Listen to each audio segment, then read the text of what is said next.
All right, great, thanks. Let me get back. Did Kimberly introduce herself to everybody? No? Not yet. Okay. I'm just warming up my pitching arm. Okay, all right.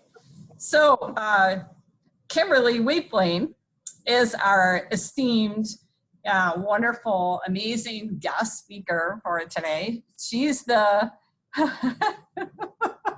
she's the author of one of the books that we use in this class. And she and I met to prepare for this. And I was explaining to her that I've been using her book.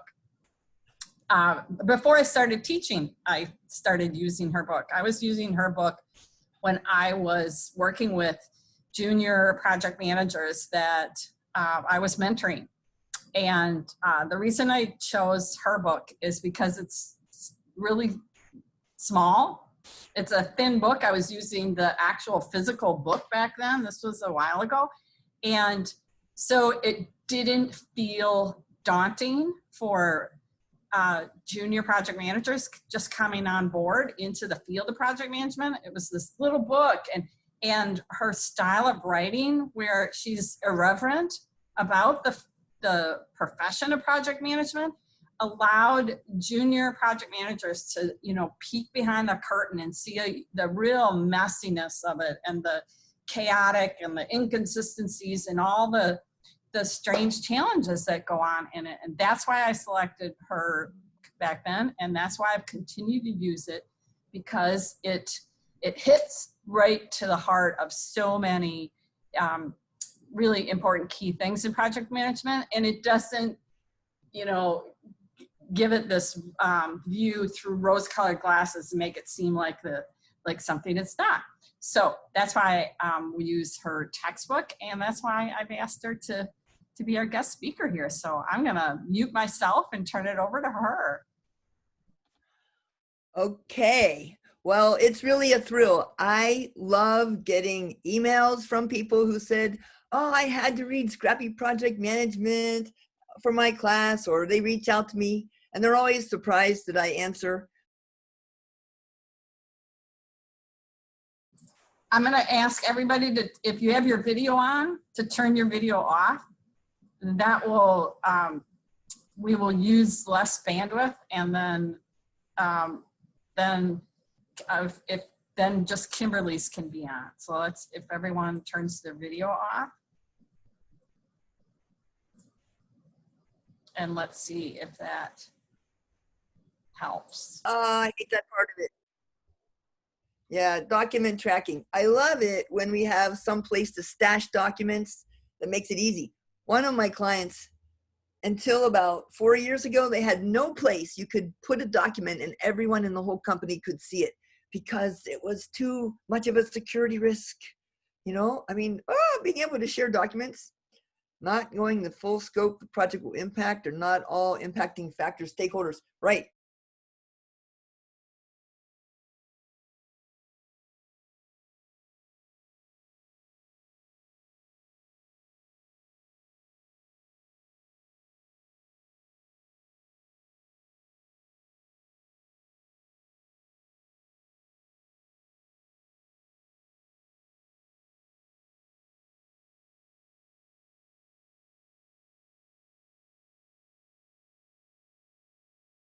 Analytical products group, one of the first two.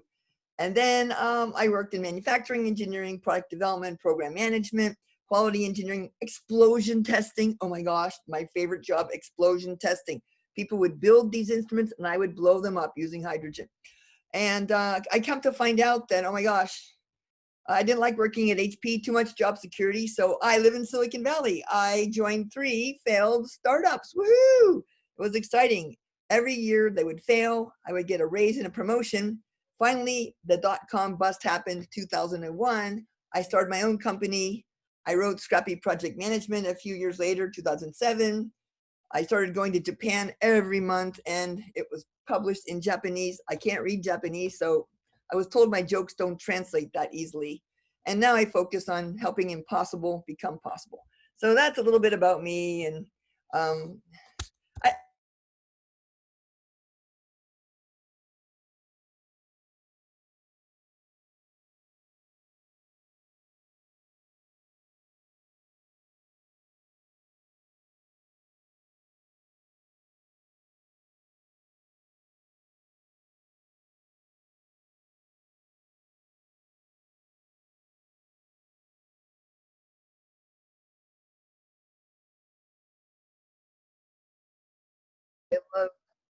from your book is how straightforward you are about how you communicate with stakeholders. Yeah. How do you facilitate a relationship with them that allow you to be so candid? Well, sometimes they do get upset. So sometimes I get somebody who's more diplomatic than me to go and be the interface to them. Like when I was working with Panasonic, we were working a small startup company. We were building the Replay TV set-top box like TiVo, only bankrupt. And we had to deal with Panasonic. So I got somebody who spoke Japanese, but was American, to be the interface between me and Panasonic project people. So I would say, what the heck is going on? Are they crazy? This is ridiculous. And she would turn to them in Japanese and say, Kimberly kindly requests, blah, blah, blah. You know, sometimes I'm not the right person for everything. Yeah, so, you know, diverse styles, right? Diverse styles, a diverse team wins. Let's see. All right, anything else you want to say? Questions, comments, or jokes? Chat or unmute yourself. Otherwise, I'm going to jump into some little exercises to give you a little flavor of what it's like to be scrappy. Yeah, everyone wants scrappy? You're not just secretly checking your email, are you? Like on your phones, like I sometimes do in boring meetings? Okay.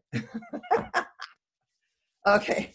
First of all, I want to do something that's interactive, so I'm going to ask you to play along with these things. Just a little scrappiness. Let's see, share my screen. All right. Okay, this is my overall updated recipe for getting results. So I forgot to put the why in my book.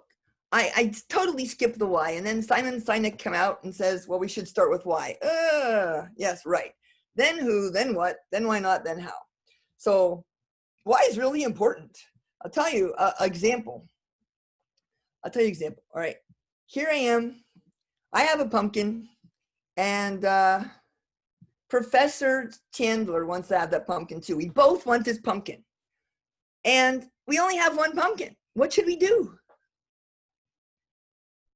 Any ideas?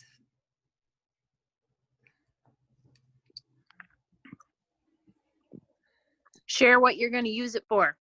Oh, you're so smart. You know, almost nobody does that. Well, everyone usually says cut it in half, but I wanted to make a jack-o'-lantern and Professor wanted to make pumpkin seeds.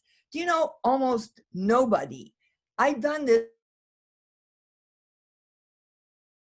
50 different countries. Almost everybody says cut it in half. Are you kidding me? They don't ask why. Why do you want the pumpkin, Kimberly? Why do you want it, Professor? And what can we do to please both interests? That is really the start of stakeholder management. And it's not just enough to ask why once. The Japanese have a saying called ask why 5 times. Ask why 5 times, because we want to make sure that we can really understand the purpose beyond profit mission that matters. And this is where the human brain does not help you. Whenever I say go,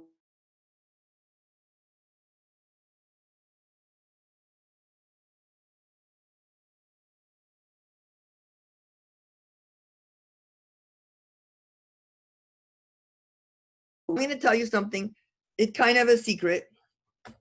I was walking through the streets of Tokyo after years of teaching scrappy project management. And I looked down on the ground and I see this pen lying on the ground. And it said, stop, think, organize, plan. And I'm like, wow, that's really good. So I started teaching that in all of my workshops. And now I have little buttons that say stop, think, organize, plan. And I know, and people ask me, oh, where did you make that up? I'm like, I found it on a pen lying on the streets of Tokyo.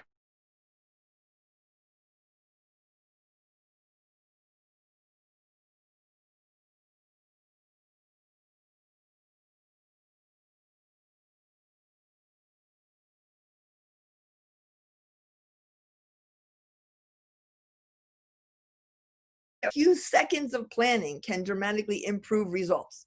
Okay, I'll give you another quiz. Big Who. Please tell me what are the top 3 most important parts of a car. Number 1, number 2, number 3. Stick it in the chat, somebody, or shout it out. Your engine, your transmission, and your brakes. Well, thank you for taking a risk, because you know it's a trick, right? engine, transmission, and brakes, but you didn't ask why I wanted the car. And who's going to use it? Well, I live in San Francisco Bay Area. It's really expensive here.